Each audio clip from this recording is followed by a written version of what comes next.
नमस्कार, स्वागत है आप सभी का। मैं हूं आपके साथ सपना। शुरुआत करते हैं बुलेटिन की। मुख्यमंत्री योगी आदित्यनाथ ने अंतर्राष्ट्रीय एमएसएमई दिवस पर लखनऊ के लोक भवन में आयोजित कार्यक्रम में युवा उद्यमियों को प्रोत्साहित करने के लिए यूथ अड्डा और सीएम युवा ऐप का शुभारंभ किया। इस मौके पर उन्होंने कई युवाओं को सम्मानित भी किया। इसके पहले सीएम योगी ने सोशल मीडिया साइट एक्स पर कहा कि एमएसएमई इकाइयाँ आत्मनिर्भर भारत का आधार है। अपने अथक परिश्रम से प्रदेश को आत्मनिर्भरता की दिशा में अग्रसर कर रहे सभी उद्यमियों को एमएसएमई दिवस की हार्दिक शुभकामनाएं। प्रधानमंत्री नरेंद्र मोदी के मार्गदर्शन में डबल इंजन सरकार उद्यम एवं उद्यमिता को प्रोत्साहित करने के लिए क्रियाशील है।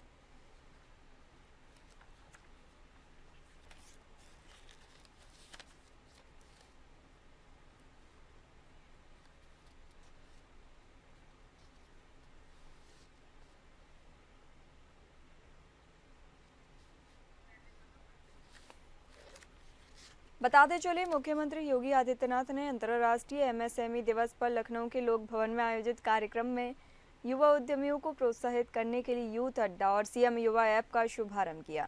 इस मौके पर उन्होंने कई युवाओं को सम्मानित भी किया। इसके पहले सीएम योगी ने सोशल मीडिया साइट एक्स पर कहा कि एमएसएमई इकाइयां आत्मनिर्भर भारत का आधार है।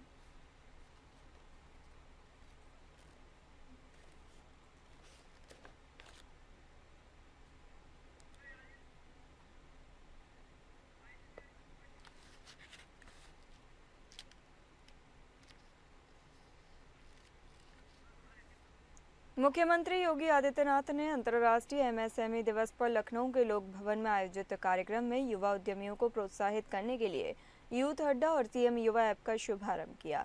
इस मौके पर उन्होंने कई युवाओं को सम्मानित भी किया।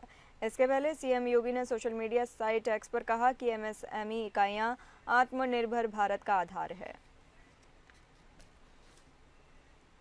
याद करिए 24 जनवरी 1950 नोटिफिकेशन जारी होते उत्तर प्रदेश नाम की, लेकिन कभी भी आयोजन नहीं हुआ क्योंकि पिछली सरकारों को जातीय संघर्ष कराने से और जातीय संघर्ष के आधार पर प्रदेश को पहचान के संकट से गुजारने में उन लोगों को फुर्सत ही नहीं थी। वे अपने परिवार के लिए करते थे, उन्हें प्रदेश से मतलब नहीं था। परिणाम क्या था? इस भीषण संकट के दौर से हम गुजर रहे थे कि उत्तर प्रदेश के नाम पर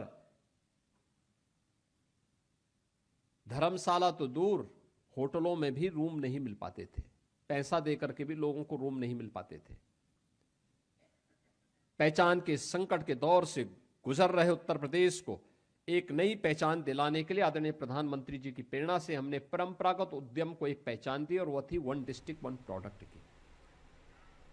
उत्तर प्रदेश के इटावा में कथावाचक से हुई मारपीट के मामले में समाजवादी पार्टी के राष्ट्रीय अध्यक्ष अखिलेश यादव ने एक बार फिर से हमला बोला है। सपा चीफ अखिलेश यादव ने प्रेस कॉन्फ्रेंस में इस मामले पर तंज कसते हुए कहा कि बीजेपी जो कुंभ पर झूठ बोल सकती है, मरने वाले का आंकड़ा छुपा सकते हैं, शंकराचार्य झूठ बोल सकते हैं, उस सरकार में कुछ भी हो सकता है।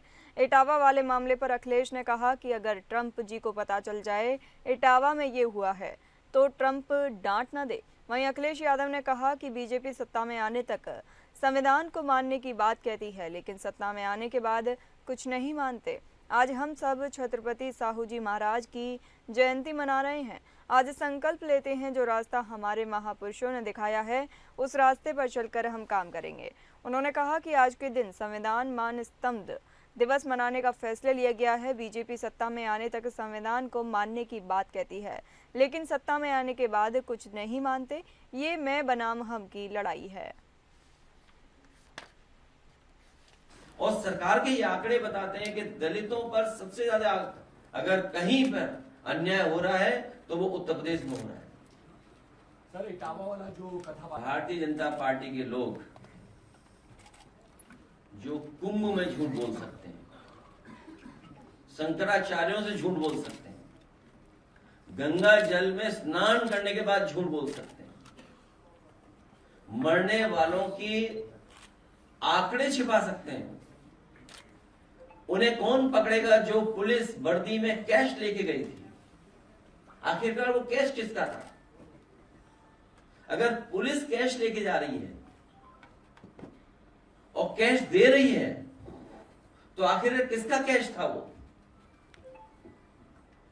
इस सरकार में कुछ भी हो सकता है। चल करके सामाजिक न्याय के राज की स्थापना के लिए हम लोग लगातार संघर्ष और लड़ने का काम करेंगे।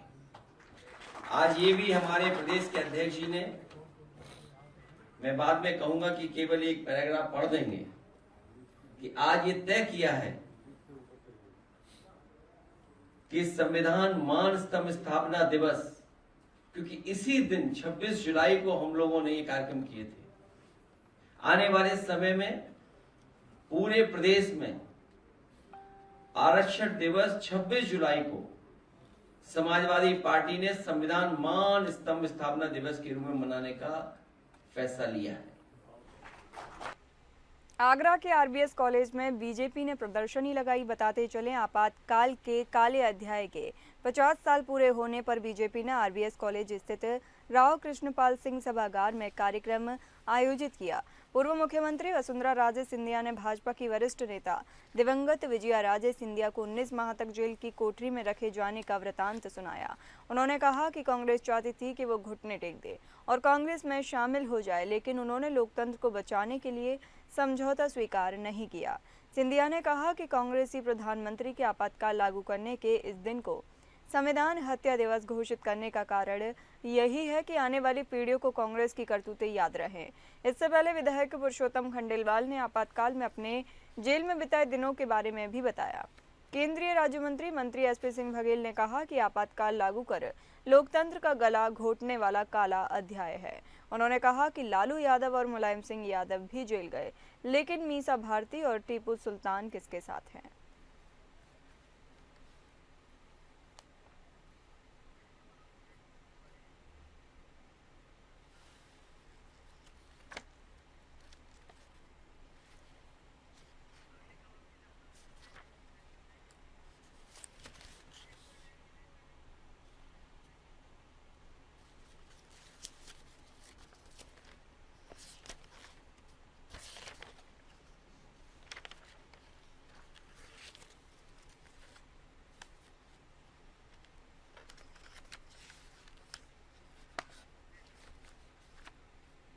इटावा में कथावाचक के साथ हुई घटना पर कैबिनेट मंत्री जयवीर सिंह ने प्रेस कॉन्फ्रेंस की। मंत्री जयवीर सिंह ने कहा, कानून हाथ में लेने वाले चाहे किसी भी जातीय समुदाय से हों, किसी को बख्शा नहीं जाएगा। विपक्ष पर हमलावर मंत्री जयवीर सिंह ने कहा कि जातिगत भेदभाव करना सपा का चाल चरित्र और चेहरा है। इटावा की घटना सुनियोजित साजिश के तहत की गई और अखिलेश यादव के बयानों ने लोगों को भड़काया। अखिलेश यादव ने बिना तथ्यों को जांचे ब्राह्मण समाज के खिलाफ टारगेट कर मामले को जातिवादी रंग देने की कोशिश की। सनातन धर्म जाति नहीं बल्कि गुण और धर्म का सम्मान करता है। घटना की सूचना मिलते ही वरिष्ठ पुलिस अधिकारी मौके पर पहुंचे। प्रारंभिक जांच के आधार पर 4 लोगों को गिरफ्तार कर लिया गया। इसके बाद स्थानीय उपद्रवियों द्वारा की गई हिंसा के सिलसिले में 15 और लोगों को हिरासत में लिया गया। क्षेत्र में स्थिति को नियंत्रण करने के लिए पर्याप्त पुलिस बल तैनात किया गया है। मंत्री ने कहा कि यह एक सुनियोजित साजिश के तहत की गई घटना प्रतीत होती है। इटावा में भगवता आचार के संबंधित कुछ दिन पूर्व हुई घटना को लेकर के आज वहाँ जिस तरह की घटना को अंजाम देने का काम एक समाज के लोगों ने किया है और जो घटना उस गांव में घटित हुई है उसके विषय में कुछ चीज़ें सरकार की ओर से हम लोग स्पष्ट करना चाहते हैं। हुआ है, लेकिन आज जो घटना हुई वो बहुत ही दुखद है। उस घटना को लेकर सरकार बहुत गंभीर है और निश्चित रूप से पहले सरकार का प्रयास है कि उसके लिए वहाँ लॉ एंड ऑर्डर पूरी तरह व्यवस्थित रहे, कानून का राज उत्तर प्रदेश में रहे। इसके लिए पूरे प्रदेश के सभी जिलों को पूरी तरह सचेत कर दिया गया है। ललितपुर में जल शक्ति मंत्री स्वतंत्र देव सिंह ने निरीक्षण किया। बताते चलें, यूपी के जल शक्ति मंत्री स्वतंत्र देव सिंह का ललितपुर आगमन हुआ। उन्होंने जल जीवन मिशन के अंतर्गत लगभग 12 गांवों का स्थलीय निरीक्षण किया। इस दौरान उन्होंने कहा कि बुंदेलखंड की 90% ग्रामीणों के घरों में हो रही नल से जल की सप्लाई, शेष बचे घरों में जल्द कार्य पूरा होगा। जहां जल आपूर्ति बाधित मिली है वहां तुरंत सुधार के निर्देश दिए गए। जल संवाद कार्यक्रम में लोगों को जल संरक्षण की शपथ दिलाई। स्थानीय अक्षरों की सूची को दरकिनार कर मंत्री और प्रमुख सचिव ने खुद को चुने हुए गाँव का औचक निरीक्षण किया।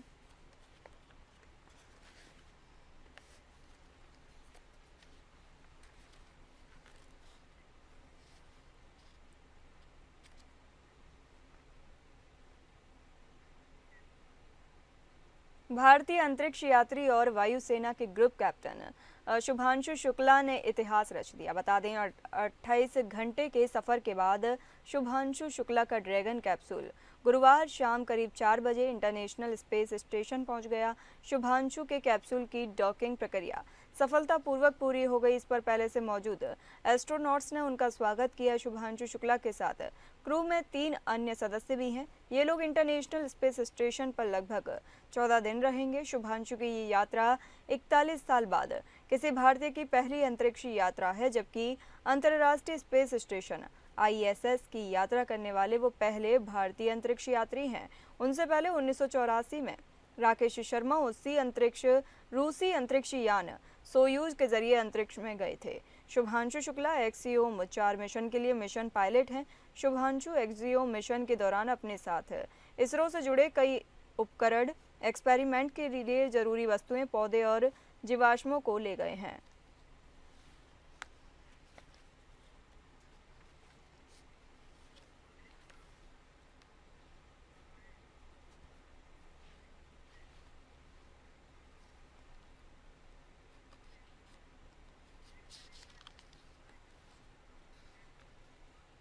नेपाल की पहाड़ियों से निकलने वाली नारायणी नदी यूपी के कुशीनगर से होकर बहती है। पहाड़ों पर बरसात होने के चलते नारायणी नदी का जलस्तर बढ़ने लगा है, लेकिन कुशीनगर बाढ़ खंड द्वारा किया जा रहा बंधन निर्माण कार्य अभी भी अधूरा है। बाढ़ से बचाव के लिए बनाए जा रहे तटबंध और स्पर नोज का काम अब तक पूरा नहीं हो सका है। इससे प्रशासनिक लापरवाही एक बार फिर उजागर हो रही है। ये तस्वीरें कुशीनगर जिले के खड्डा तहसील क्षेत्र की हैं। नारायणी नदी के छितौनी तटबंध पर निर्माण कार्य जारी है, लेकिन ये काम तय समय सीमा के भीतर पूरा नहीं हो सका। स्पर और नोज का निर्माण अभी भी अधूरा है, जिससे नदी की धारा को नियंत्रित करना मुश्किल हो सकता है। मानसून का समय 15 जून तक माना जाता है। ऐसे में बाढ़ खंड को इससे पूर्व बंधे का निर्माण कार्य पूरा करा लेना चाहिए, लेकिन 26 जून तक भी निर्माण कार्य पूरा नहीं हो सका है। बाढ़ प्रशासन बोल्डर और परक्यूपाइन लगाकर फिलहाल तटबंध को किसी तरह बचाने की कोशिश कर रहा है, लेकिन ये अस्थायी इंतजाम है। ग्रामीणों ने बताया कि हर साल यही होता है, बंदा बचाव के नाम पर लाखों करोड़ों खर्च होते हैं, लेकिन काम वक्त पर पूरा नहीं होता। जब पानी चढ़ता है तब सब भागते हैं। कुशीनगर में नारायणी पर बंदे का निर्माण बेहतर हो सके, इसके लिए यूपी सरकार के जल शक्ति मंत्री स्वतंत्र देव सिंह भी स्थलीय निरीक्षण कर चुके हैं। खंड के द्वारा बहुत ही घटिया और गुणवत्ताविहीन कार्य कराया जा रहा है। इस वर्ष पर पत्थर गिरा है, वह भी बहुत छोटे छोटे अंश में गिरा है और मानसून से पहले कार्य समाप्त हुआ। उसके बाद भी हम सभा मदनपुर सुकरौली के सामने अभी तक लग रहा है। घाट पर अभी स्पर्श बनना बाकी, पत्थर अभी भी आपके सामने गिर रहे हैं। और सबसे बड़ी बात यह है, जब हमारे यहाँ मदनपुर सुकरौली के सामने कोई बाढ़ संबंधी कोई बात होती है, बंधे टूटते हैं, तो महाराजगंज कुशीनगर जिले के अधिकारी जब रहते हैं, जिससे और भारी नुकसान होता है। अभी मैं मौजूद हूँ नारायणी नदी के छितौनी तटबंध पर। आप देख सकते हैं यहाँ पर निर्माण कार्य चल रहा है। आपको बता दें कि यह जो क्षेत्र है यह अक्सर बाढ़ की विभीषिका झेलता है, जिसको लेकर प्रशासन ने दावा किया है कि इस बार ऐसी कोई समस्या नहीं आएगी और लगातार बंधों के निर्माण कार्य, नोज के निर्माण कार्य चल रहे हैं। मैं अभी ग्राउंड पर हूँ, आप रियलिटी चेक में देख सकते हैं कि अभी जो यहाँ बोल्डर है वो ऐसे पड़ा हुआ है, जो स्पर का काम है वो भी अधूरा है। दूसरे तो आप देख सकते हैं नोज भी अभी पूरी तरह से तैयार नहीं हुआ है। तो कहने की कहा सकता है कि तैयारी में प्रशासन की अभी काफ़ी देरी है। आपको बता दें कि 15 जून माना जाता है कि यूपी में जो मानसून है वो आ जाता है। ऐसे में को 15 जून से पहले जो बाढ़ संबंधी तैयारियां हैं वो पूरी कर लेनी चाहिए, लेकिन आज काफ़ी दिन बीत चुके हैं 15 दिन से, लेकिन अब तक काम अधूरा है। तो कहीं ना कहीं कहा सकता है कि जो प्रशासन के दावे हैं वो यहाँ पर पूरे नहीं होते नजर आ रहे हैं। अब देखना है कि कब तक ये काम पूरे होते हैं। क्या ये काम बाढ़ के दौरान पूरे होंगे, जिससे कि जो बजट का पैसा है उसको भुनाया जा सके, या ऐसे ही अधूरे रहते हैं और लोगों को बाढ़ का भी इसका झेलना पड़ता है। राजकुमार गिरी, APN न्यूज़, कुशीनगर। बलरामपुर जिले में भीषण बाढ़ आई है। बाढ़ के दौरान राहत एवं बचाव कार्यों को सुचारू रूप से करने के लिए एनडीआरएफ और एसडीआरएफ की टीमों को जिला प्रशासन द्वारा तमाम विभागों के समन्वय के साथ लगाया गया है। ये टीम में लगातार उन लोगों को रेस्क्यू करने का प्रयास कर रही हैं जो किसी कारणवश बाढ़ के पानी में डूब रहे थे या किसी कारणवश कोई समस्या थी। एनडीआरएफ और एसडीआरएफ की टीमों द्वारा सफलतापूर्वक एक व्यक्ति को राप्ती नदी में डूबने से बचा लिया गया है। इस बात पर जोर जोर से तालियां बजने लगी। यह दृश्य आज तब जीवंत हो उठा जब बलरामपुर जिले में बाढ़ की आपदा के दौरान राहत एवं बचाव कार्यों के लिए एक मॉक ड्रिल का आयोजन राप्ती नदी के तट पर स्थित गांव रिसई में किया जा रहा था। जिला आपदा प्राधिकरण के अध्यक्ष और जिलाधिकारी पवन अग्रवाल की अध्यक्षता में एनडीआरएफ एसडीआरएफ की टीमों ने तुलसीपुर, बलरामपुर सदर और उतरौला तहसील में बाढ़ के दौरान राहत एवं बचाव कार्यों के लिए मॉक ड्रिल का अभ्यास किया।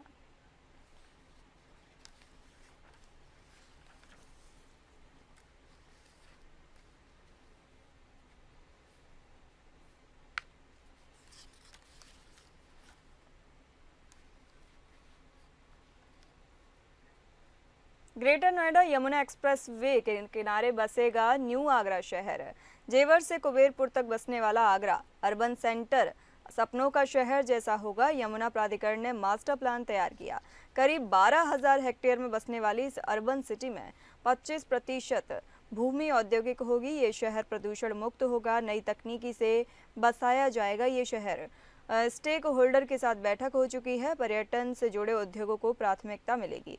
उसके साथ ही 2000 भूमि उद्योग एवं 1000 हेक्टेयर भूमि पर्यटन के लिए आरक्षित की गई है। करीब 14 लाख लोग रहेंगे। 4 चरणों में विकसित होने वाली इस सिटी का पहला चरण 2025 से 2029 तक पूरा होगा।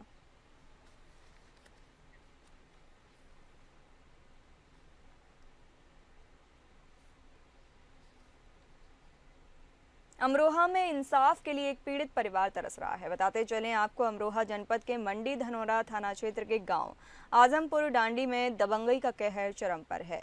यहां एक दबंग व्यक्ति जसवंत ने कमजोर पड़ोसी की जमीन पर अवैध रूप से कूड़ा डालकर बोर कर कब्जा कर लिया। पीड़ित परिवार पिछले 4 महीनों से तहसील, थाना समाधान दिवस से लेकर डीएम ऑफिस तक इंसाफ की गुहार लगा रहा है, लेकिन अब तक कोई कार्रवाई नहीं हुई है। पीड़ित धर्मवती का आरोप है कि जब भी उन्होंने शिकायत की, जसवंत और उसके परिवार ने उन्हें जान से मारने की धमकी दी।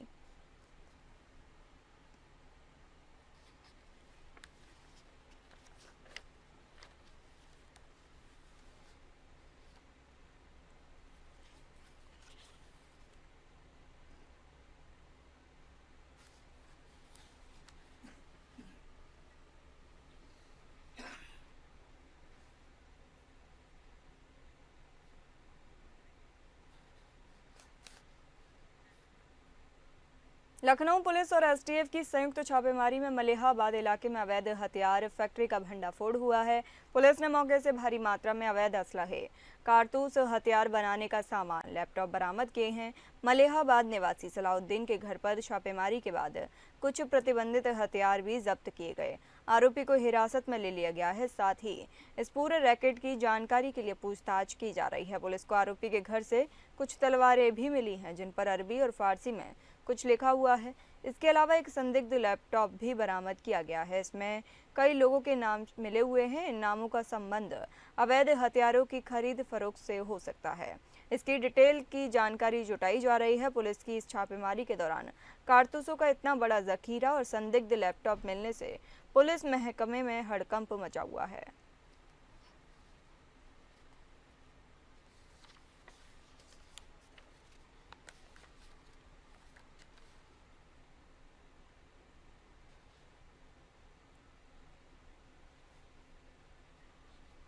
अमरोहा में तेंदुए की दहशत एक बार फिर देखने को मिली है। बताते चलें, गांव से बाहर स्थित बबलू पुत्र जमील के घर के पास से देर रात करीब 10 बजे तेंदुआ देखा गया।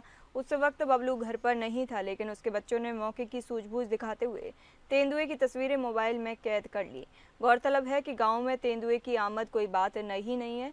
इससे पहले भी कई बार तेंदुआ गांव में देखा जा चुका है, मगर वन विभाग अब तक उसे पकड़ने में नाकाम साबित हुआ है। ग्रामीणों में भय का माहौल है और वे वन विभाग से त्वरित कार्रवाई की मांग कर रहे हैं।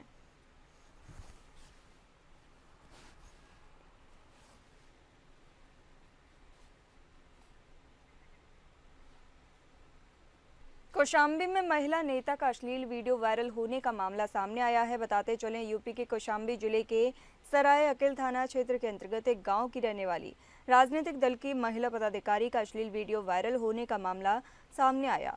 पीड़ित नेत्री ने भीम आर्मी जय भीम संगठन के प्रदेश सचिव समेत 3 लोगों पर मुकदमा दर्ज कराया है। आरोप है कि एडिटेड वीडियो के जरिए बदनाम करने और हम बिस्तर होने का दबाव बनाया जा रहा था। एक राजनीतिक दल की महिला नेता ने भीम आर्मी जय भीम संगठन के प्रदेश सचिव धर्मेंद्र भास्कर, सराय अकिल के चक अहमदीपुर निवासी भीमपुत्र शिव कुमार और पुरा मुफ्ती के लाल बेहारा निवासी देवेंद्र कुमार के खिलाफ मुकदमा दर्ज कराया है।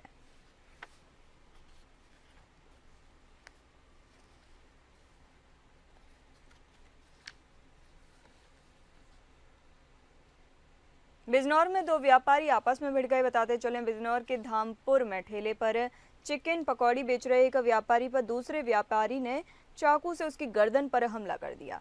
बीच बचाव करने आए तीसरे व्यापारी के हाथ पर भी चाकू लग गया, जिससे वह भी घायल हो गया है। पुलिस ने केस दर्ज कर आरोपी को हिरासत में ले लिया है।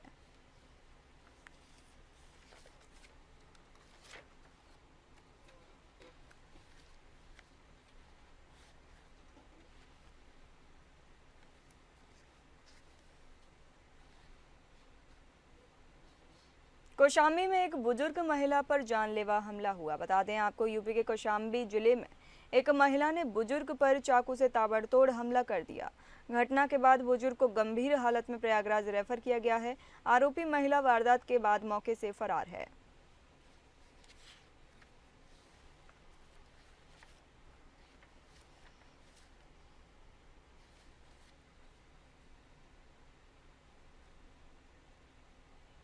बिजनौर के नूरपुर के गांव टेंडरा में कर्ज से परेशान होकर एक व्यक्ति ने पूरे परिवार से जहर खा लिया। परिवार में 4 सदस्य थे। गंभीर अवस्था में सभी को अस्पताल भिजवाया गया, जहां पर 3 सदस्यों की मौत हो गई है। इस घटना से क्षेत्र में सनसनी का माहौल है।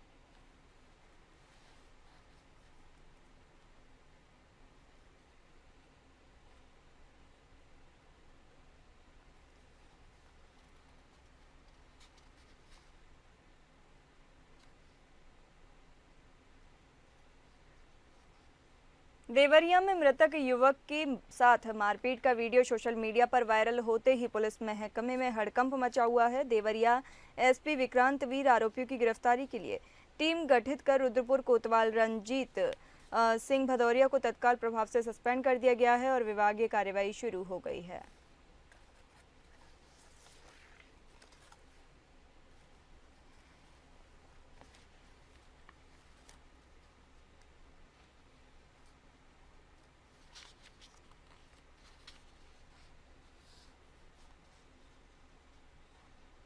शाहजहांपुर में लखनऊ दिल्ली हाईवे पर भीषण सड़क हादसा हो गया। बताते चलें आपको, सड़क किनारे खड़े लोगों को तेज रफ्तार टैंकर ने रौंद दिया, जिससे 3 लोगों की मौके पर ही मौत हो गई, जबकि 4 अन्य गंभीर रूप से घायल हो गए।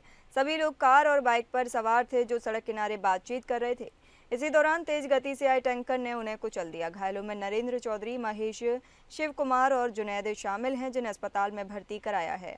पुलिस ने कार, बाइक और टैंकर को कब्जे में लेकर जाँच शुरू कर दी है।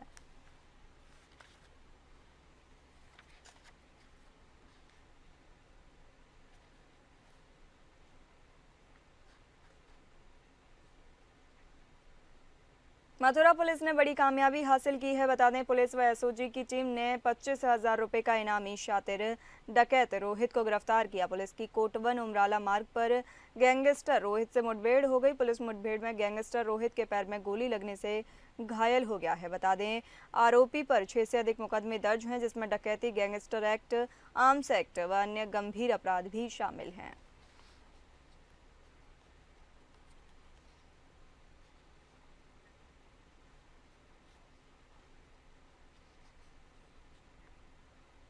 महोबा में लूट के 3 आरोपियों को गिरफ्तार किया गया है। बताते चले, बुंदेलखंड के महोबा जिले में बीते दिनों शराब व्यापारी से हुई लाखों रुपए की लूट की घटना को अंजाम देने के आरोपी बदमाशों को आज पुलिस ने मुठभेड़ में गिरफ्तार कर लिया। मुठभेड़ के दौरान एक बदमाश के पैर में गोली लगने से घायल हो गया, जबकि 2 अन्य आरोपियों को गिरफ्तार कर लिया गया है। पकड़े गए सभी बदमाश सीमावर्ती मध्य प्रदेश राज्य के बताए जा रहे हैं।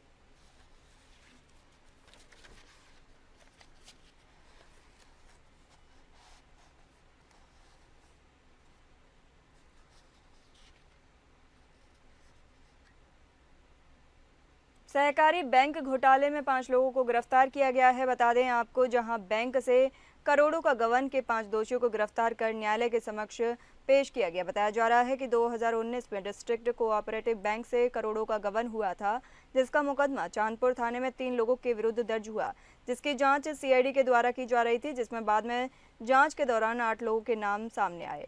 सीआईडी और चांदपुर पुलिस ने 5 लोगों को गिरफ्तार कर लिया, जबकि 2 आरोपियों को रामनजर और विजय की मौत हो चुकी है।